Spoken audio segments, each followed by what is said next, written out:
Bu safar kir moshina haqida bo'ladi. Kir moshinadan qanday foydalansak bizga uzoq yil xizmat qiladi, shu haqida bo'ladi. Agar mavzu qiziq bo'lsa, oxirigacha ko'ring, manfaatli bo'ladi degan umiddaman. Demak, nimalarga e'tibor berish kerak? Avvalo, ko'p kuzatgansiz, kirni ichiga to'ldirib solishimiz, ya'ni to'ldirib yuborishimiz, adyalni, kiyimni to'ldirib solishimiz bu birinchi xato, eng katta xato hisoblanadi. Ya'ni birinchidan yuva olmaydi, nagoska motorga kuchlanish keladi va motor ishdan chiqishini ta'minlagan bo'lasiz. Bu eng katta xato. Demak, 80% to'ldirishingiz mumkin. Bir qo'limiz qo'yadigan joy qolishi kerak.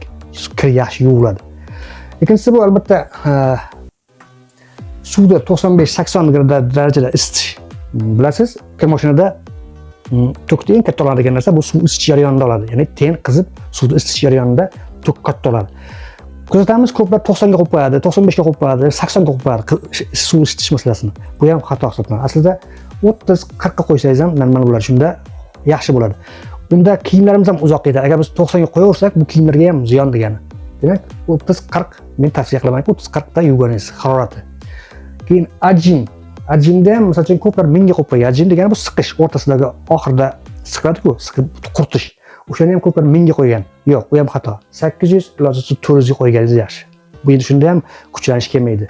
Keyin so'rashingiz mumkin, qaysi rejim yaxshi rejim deb, ya'ni ekonomik rejim qaysi rejim deb. Albatta eko-xlopik rejimmi, ya'ni eko-xlopik rejimi bu tokdan ham ekonom qiladi, suvdan ham ekonom qiladi. Keyin eng yana anaqasi bistro 30 rejimi. Ya'ni bistro 30 rejimi ham albatta juda ham ekonomikni. Eng ko'p tokni umuman energiyani oladigan narsa albatta xlopik va bolalar kiyimi. Eng ko'p tokni oladigan narsa uzoqroq aniqladi. Shunday ekan men tavsiya qilardimki, eko-xlopikdan foydalaningiz. Ya'ni paxta eko bistro 30 da foydalanganingiz yaxshi. Yana nimaga e'tibor berish kerak? Albatta, bir oyda rumatni tagini tozalab turishingiz kerak. Bu yerda nima bo'ladi? Siz agar cho'ntaklarni tashamasangiz, kiyimlaringiz tushib, bir narsalar to'lib, to'ladi va suv ketmay qoladi va nagoska keladi. Bunda ham kuyish ehtimoli yuqori. Keyin bir oydami, 2 oydami, deylik 20 marta, 25 marta yuvganingizdan keyin bir marta hatto o'zini o'zi yuvish kerak. O'zini o'zi yuvish rejimiga qo'yishingiz kerak. Qanday? Bu yerga demak ozgina limonni kislota solib, o'zini o'zi yuvish rejimiga qo'yishingiz kerak. Keyin yana bitta xatolardan biri parashokni juda ham ko'p solish. Bu ham juda ham yomon holat. Ichidagi o'sha qotirib qoladi, ichidagi qotib qolib yaxshi yuvilmaydi. Birinchidan ko'p bo'lgandan keyin u ko'p yaxshi ketmaydi. Bu yomon holat. Kiyim uchun ham, texnika uchun ham juda yomon holat. Ya'ni parashokni ko'p solish, me'yorda sokini yaxshi. Yana rejim yana aslida nimalarga e'tibor berish kerak yana. Demak, to'g'ri foydalanish uchun iloji boricha namlikdan himoya qilishingiz kerak. Ko'plar ko'rgansiz, vanna xonada turadi. To'g'ri ishlaydi, lekin uzoqqa bormaydi. Nimaga? Bu aqlli rejim ichida plata bor, namlikdan, ya'ni havo namligidan bu ziyon yetadi. Shunday ekan, iloji boricha quruqroq joyda saqlaganingiz yaxshi.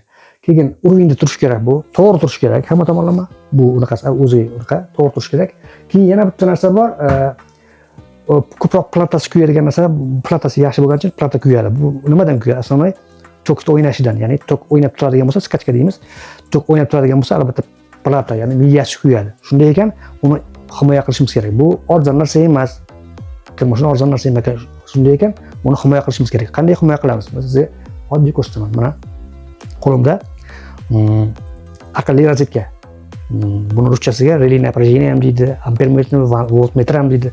Bundan albatta qimmatbaho o'sha deylik, hal dilingizga ham yoki bo'lmasa kir mashinangiz qimmat nima narsaga asramoqchi bo'lsangiz, albatta bundan qo'yganingiz yaxshi. Bu o'sha kuchlanishni oldini oladi. Kuchlanish kelib qolgan paytda bu himoya qilinadi kir mashinangizda. Agar bu roligim manfaatli bo'lgan bo'lsa, albatta like va podpiska bosing. Savollar bo'lsa, albatta kommentariyga yozing. Bu yangi 2026-yildagi ilk videoyim hisoblanadi. Kanalimni qo'llab-quvvatlaysiz degan umiddaman. E'tiborlar uchun rahmat. Sog' bo'linglar.